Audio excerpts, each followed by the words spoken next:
I think with notes and our specialty is it's not a blind pool. So we already have assets, but as assets come in, the money comes in the door, we can easily deploy that money out to new assets. And we're not, chasing a $20 million deal or $40 million deal.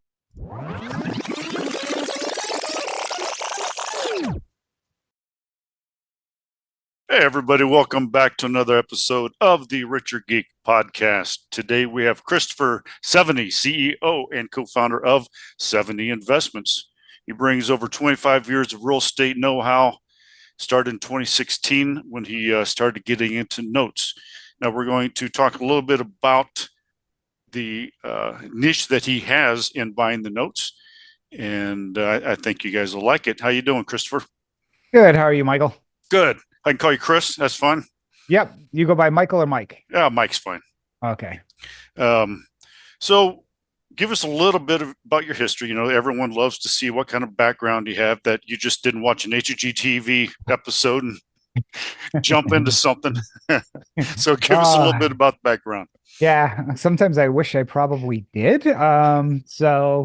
Interesting background. So I've been in real estate since I graduated college in the late 90s, so I can age myself there. I went to college for civil engineering, and I was the guy in college was like, you know what? I want to design cool buildings. I want to be a structural engineer and, design buildings and bridges. And my senior year, I realized, man, I'm just going to sit behind a desk in front of a computer all day long. I pivoted, still stayed civil engineering, but did construction management and finished my degree with that and started working for a large commercial general contractor. So first 15 years of my career, I was building some really cool stuff. I did the largest historic renovation in Boston. I built a courthouse for the Army Legal Services. Multifamily office and MRI suite, which MRIs are actually pretty cool machines. I could talk hours just on that. But, like many people, you're working 60 hours and you sometimes let your personal financial situation just go. And what I mean go is like, oh, I'll get to it when I'm older. And also next thing I know, I'm 40 years old and I have a 401k and I start working for a real estate developer who said he laughs at me and he's like, oh, you're the 40 club. 40 hours per week for 40 years for 40% of your pay. What are you going to do about it? And that's when I started diversifying my investments and I started looking into mortgage notes. And for me, it's kind of like love at first sight. And I joke about that because I love problem solving. I love numbers. And honestly, I like helping people. And we started buying defaulted mortgages, which are ones that aren't paying. And we buy them from banks or hedge funds. We buy them at a discount to work with the borrowers to try and keep them in their homes. Now, let's be honest, you can't keep everybody or save everybody. And some people, just can't afford properties. But we've been able to over 600 plus loans over the last 8 years. Our foreclosure rate is under 10% of the loans we go through. Yeah, and that's kind of, back then to today. Now I left my W-2 job. I run a full-time fund that is a Regulation A+ offering. So it's open to both accredited and non-accredited investors to invest in our mortgage note fund, and only takes as minimum investments only $5,000. So we try to keep it affordable for people who don't want to drop $100,000 right off the bat, and also for people who may only have 5 or 10,000 sitting around. So what's the advantages and disadvantages of, we get into one train of thought that says, don't keep the person in there because they can't afford it now, that they can't afford it 6 months from now. Yeah. What are you seeing, the kind of the advantage of trying to keep someone in there, in the house? Yeah. And, one of the things we see, because we get to see the entire, autopsy of the loan, excuse the phrase, but every lender has a servicing company who is the one who kind of deals with the borrower, who keeps a diary or a journal of all the conversations. So when we go to buy a loan, we can be very selective and look at the loans we want to acquire. And okay, if the person's filed bankruptcy 5 times, not a loan we want to work with somebody.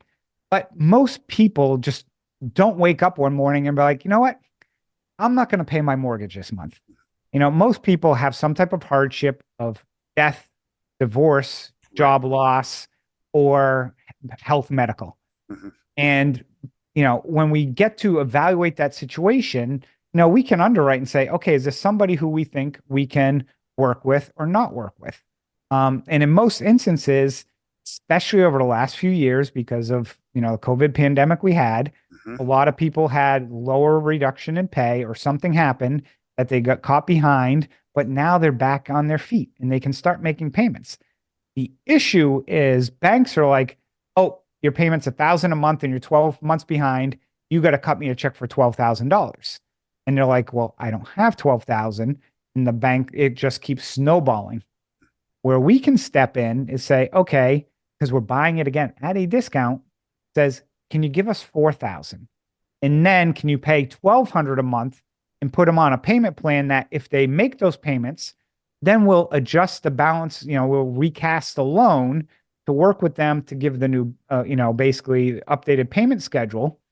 And what that does is just give people a simple example is let's say we bought a $100,000 loan for $60,000 and then we get them paying and recast that loan and then sell it. Now that loan might be worth 80,000. So we get the payments plus we can sell it for a premium because it's quote unquote better paper. It's cleaner. The person's starting to make payments. And there's people out there who might have an IRA who like to buy notes individually, who want that cash flow in their portfolio.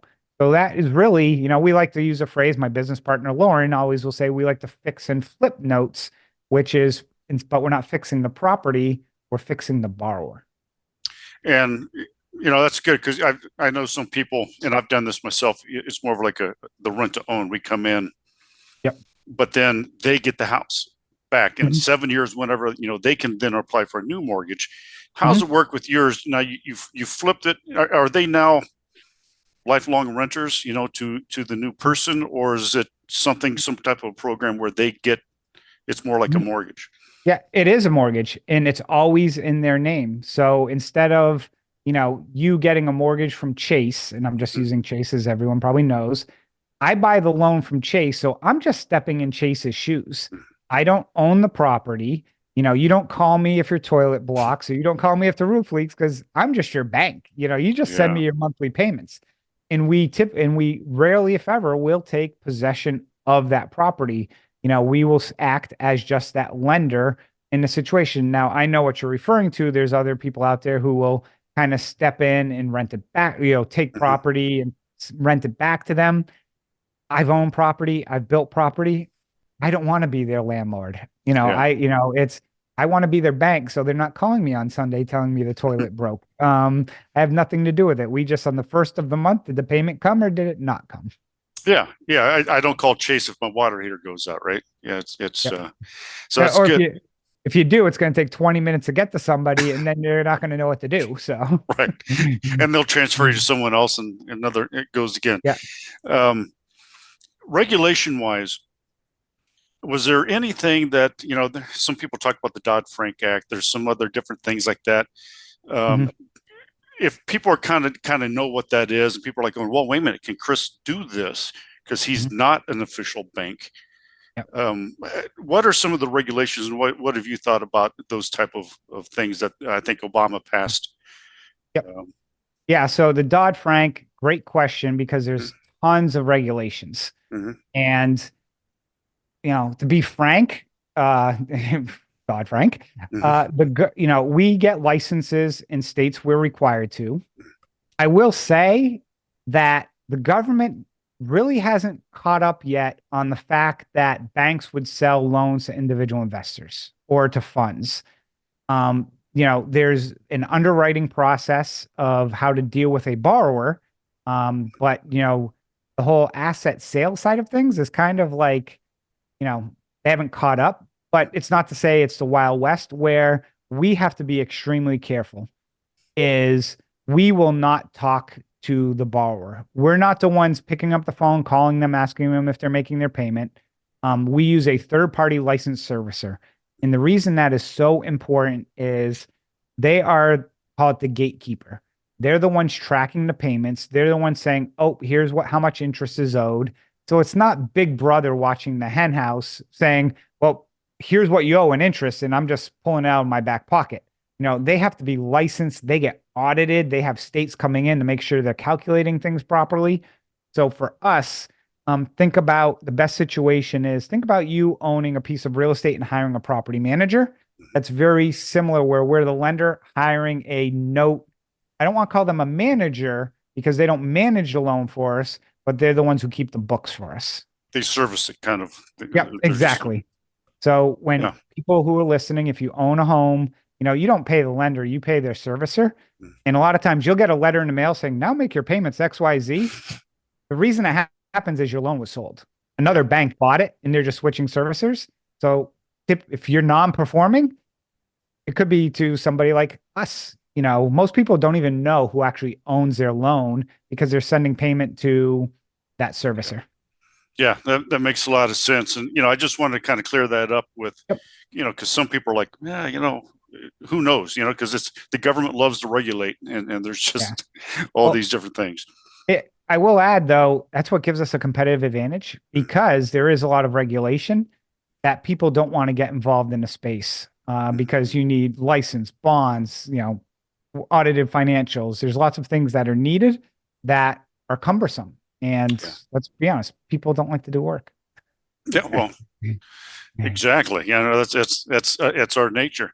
So everybody, this is Chris Seveney of 7E Investments, and so let's talk about the website. People say like, okay, you know what? We'll get into this. Go to the website. Is there documentation? Is there a knowledge center? How can people sign up? What is the process once someone hits your website? Yeah. So for us, we try and keep it extremely simple. We have a knowledge center on everything that we do. We have all our webinars that share our story, what we do, what we invest in, people who we show case studies. And then for people who want to invest, we have a link on our website that goes through a third-party escrow company. So again, because our offerings what's considered a regulation A plus, which is different than the 506Cs. We have to have a specific portal that people go through. So somebody can go in, fill in their information, invest right online, and then that money would get, whether if they ACH, it would go directly into an escrow company, or if they wire, they get the wire instructions. And then once that money hits, and we actually have a broker dealer who will perform what's called an anti-money laundering check on the person, which I thought was comical until we had somebody who was in the drug industry wanting to invest $20 million that got nixed. Believe it or not, it's, oh man, the stories we could share. But yeah, it's a simple process that can be done online in under 5 minutes. And then you get confirmation. And then our investor relations team will reach out, get you set up in our portal and get the shares because our company, you invest in our company, which you're a shareholder within the company that owns, call it 100 assets. So it's somebody not just buying one asset, you own a part of the company. What is your niche inside of the field within the notes? Is it Class C properties? Is it all over the place? Do you stick to a regional type of thing or certain neighborhoods? What's your... Oh, that's a great question. And that's something anybody looking to invest should always ask that question. Like, where do you invest and what type of properties? Yeah. For us, we target what I like to deem middle income residences. So that could be in certain states, $100,000 to $150,000 home. It could be a $900,000 home. We don't like the Class D property. When I got started, honestly, I used to buy a bunch of those and they're challenging. Borrowers are more challenging. The properties are more challenging. Valuations are more challenging. Once you get into that, that middle income niche, the properties, because we, again, can't see the inside of the properties as a lender, we put eyes on the outside. You can get a pretty good idea of what that exterior looks like compared to the interior, where on those Class D properties, the outside could look good, but there might not be anything on the inside. So we like to say we target middle income properties. We have invested in over 40 states. Mm. We typically shy away from what I like to say the two northern tips, the Northeast and the Northwest. Reason being is foreclosure laws there and timelines Yeah. are very restrictive. For example, New York can take 5 to 6 years to foreclose, where the average is typically 12 to 18 months. Mm. Yeah, it's and we do the same with our investing. It's like we stay away from the coast, basically, Mhm. and Yeah. and it is Mhm. because it's you're either pro business or not, Yeah. within the Mhm. states, and also COVID kind of switched things, and I don't know if it did. It's like all of a sudden it's like, wow, I was going to invest in this area, but because of how the state handled COVID, I may want to stay away from it a little bit. Have you seen Mhm. that? Where you've kind of like, you know, and it may Uh, not because you're not commercial like mhm. I am, where it's like Yeah. a lot of my friends were forced to shut down. Yeah. Uh, You can't do that with the home, really. Yeah, but what's interesting is because I'm going to just pick two states that if people were to guess which one was easier, friendlier, I Mm-hmm. know which way everyone would lean. And then there's like California and Florida. Mm-hmm. If I told you one takes 12 to 18 months to foreclose and the other one takes 3 to 4 months to foreclose, I bet you if you asked 100 people, 99 would say Florida is 3 to 4 months and Mm-hmm. California is 12 to 18. It's actually the opposite, Mm-hmm. believe it or not. And Florida is what's called a judicial state that has to go through the courts, and California is non-judicial. Now, let's be honest, evicting in California is going to be a burden, Yeah. but to take possession of that property if you have to is different. So, it really varies on the state. And I think reason why, and I'm just using Florida as an example, Mm-hmm. is in 2008, they had huge price declines and massive amount of foreclosures, especially when you look at the age of borrowers in Florida. Sure. So elderly, and let's be honest, I think people were getting taken advantage of. So Florida put in some pretty strict consumer protection laws to protect the borrowers, in that state. But yeah, to answer your question too, yeah, there's certain states that it's not that we will 100% avoid, except pretty much New York. But how you price an asset will vary greatly. If I move one state north to Georgia, the same asset, I'll just say $100,000 asset in Georgia or loan, I might pay $75,000 for that asset if it was Georgia. I'd probably pay 55 to 60 if it was Florida, just to give you an idea. If it was the same property, same value, only difference is the mailing address, because Georgia is a state that is faster in regards to resolution through if you did have to go through a foreclosure process. And see, everybody, this is why, and I harp on it every episode, is Mhm. why you use a professional. Why you don't just, oh, I'll just go out and buy notes on my own. Why do I need 70 investments?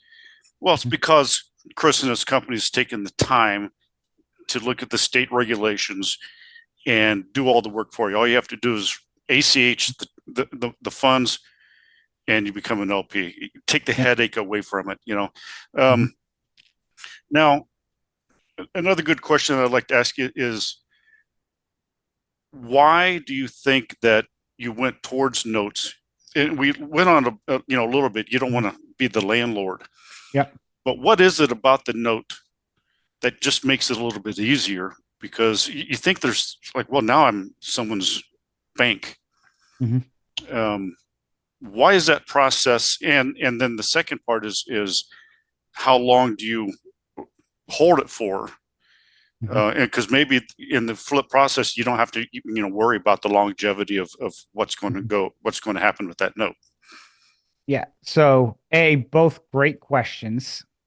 So to start with the why notes, I got into notes because again, I was a real estate investor. I built my Mhm. primary residence. We took equity. We bought some we rehabbed rentals and did that. I'm in the Washington, D.C. area and also trying to work a W-2 at the time. Competition was so fierce Yeah. that if I wanted anything or I wanted to invest in real estate, you had to be at that property that day and have a wife, two kids, a job. There was no time. And I stumbled upon, honestly, notes and realized the interesting with notes is a seller will send me a list of 100 assets and say, yeah, just get me bids by Friday because it's not a first come, first serve. I'm going to evaluate them all at once and then pick one, pick 100, pick your cup of tea. And so from that perspective, you can do it from anywhere on the planet as long as you have internet access, realistically, and that timing. And it allowed the other thing I really liked about it was that diversification. And I could buy a $300,000 note, but the property is worth $1 million, for example. So I'm not outflow of, okay, I'm bidding against a property to turn it into a tenant, manage it, and then worry about appreciation and some of those aspects of it. It's I'm the lender. Here's what I'm buying. So it's more of a, for me, I look at it as more of a controlled risk, believe it or not, even on the non-performing side. And, I'm not going to sit here and say there's no risk. Every investment has significant risk. It's really how you manage that risk. That's very important. So that's kind of really why. And then when I started getting involved in this, the other aspect I liked about it is, again, when you raise funds, it's, oh, I could go buy rentals. I could go buy a multifamily and syndicate one deal. And for me, I looked at, or I could go buy 100 notes and diversify and let people come in, come out. And I didn't have to wait till a property got liquidated to get everyone their money. We have a 4-year hold period, but at 4 years, it's like, hey, give me my money back. And, we have reserves, but if not, okay, I go sell that asset and, return, return the investment. Mm-hmm. When someone invests with you, Mhm. what are they looking at? Mhm. Because it's a fund, it's not a syndication. Some people may not know the difference because with the Mhm. syndication, they're looking at, okay, it's a 3-year hold, a 5-year hold, then they Mhm. get 2x their money and they get a preferred return. People are Yep. kind of used to that. Mhm. What is it with, how's it work with 70 investments? What's a typical Mhm. investor?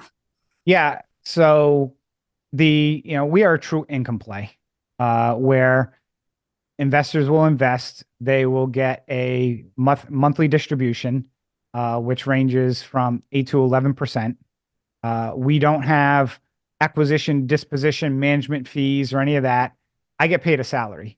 Mm-hmm. So I'm collecting a salary. I'm working, you know, I have a team as well. There's 10 of us total that manage the company, work the notes, and then investors get that preferred equity in the company. So I don't get, I'm essentially an employee until all the investors are paid. So that is the way we looked at creating a win-win for the investors is, giving them a monthly distribution for that investor that again, at the 4-year mark, they can keep investing at that point in time, or they want to, again, pull them, liquidate their holdings. It's completely up to their call. It's not up to, again, a single asset that, oh, we had the refinance and now the DSCR's, not there. So, and cap rates have gone up. So if I sell it, it's not the right time type of thing. I'm sure you're, well aware of all that stuff. And, know people that kind of, are in that. So for us, we want to offer that income play to individuals. Mm-hmm. Yeah, that makes a lot of sense. And ladies and gentlemen, that gives you a little bit all these different aspects and all these different avenues for diversification. Mhm. So before we leave, can you talk about anything that you have open now? Are you currently the funds going and Mhm. and you're accepting investors right now?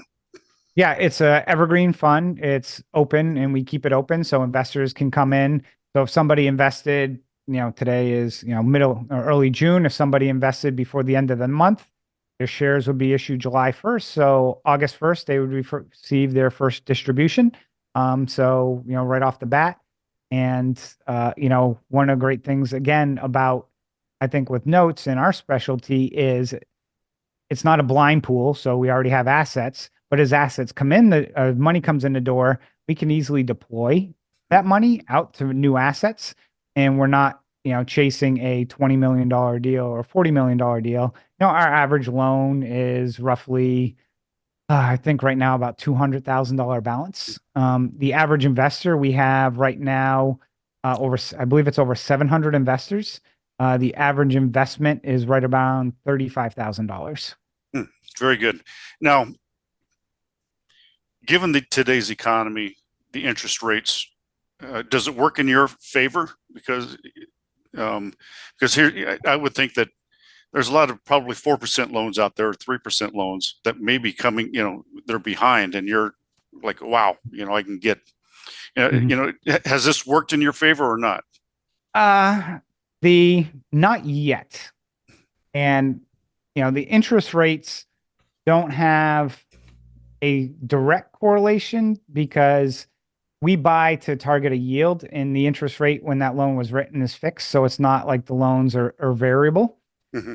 When rates during COVID dropped significantly, I had a uh-oh moment of, is everyone just going to stop paying and not have to pay? Yeah. Thankfully, we didn't. And what actually happened was we had so many people refinancing. Mm. So if you think about it, we bought $100,000 loan at 70,000. Next thing you know, we're getting a check for $100,000 because they refinanced. It's like, whoa, this is great. Um, so that was kind of during the COVID scene. When I say, the reason I also say not yet is increased interest rates, increased credit card rates, auto loan rates, Mhm. wages are not keeping up with inflation. Because of COVID, we're at a false sense of security of where the mortgage market is. We're at all-time lows for defaults.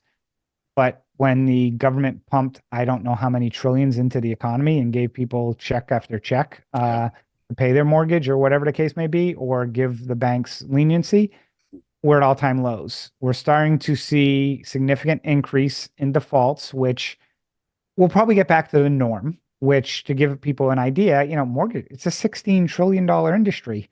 And, there's usually 3 to 5% default, which is really low. Mm. But when you do the math, it's $500 billion. We're raising 75 million. We're a little speck of grain of sand on the whole map of, the industry. It's similar to multifamily syndicate saying, hey, I want to go buy one building across the country. You know, you'll find a building. It's for us. We'll find, we don't have an issue finding the mortgages. We are very selective, and we see around $200 million a week in loans come across our desk. Wow. Between that is performing and non-performing. It's a Yeah. mix of both, but it's still a huge number of loans. Mm. Wow, it's amazing. Chris, before we let you go, is there anything else that I've forgotten to mention? Something else that you'd like to tell our listeners before you go? I'll just say if people want to reach out to us or learn more, they can go to our website, the number 7 and the letter E, investments.com, or email us at invest@7einvestments.com. Sounds great. Chris, thank you so much for coming on the Richer Geek Podcast. Everybody, it's Chris Seveney at 7einvestments.com. Thanks a lot for coming on the Richer Geek Podcast. Thanks for having me, Mike.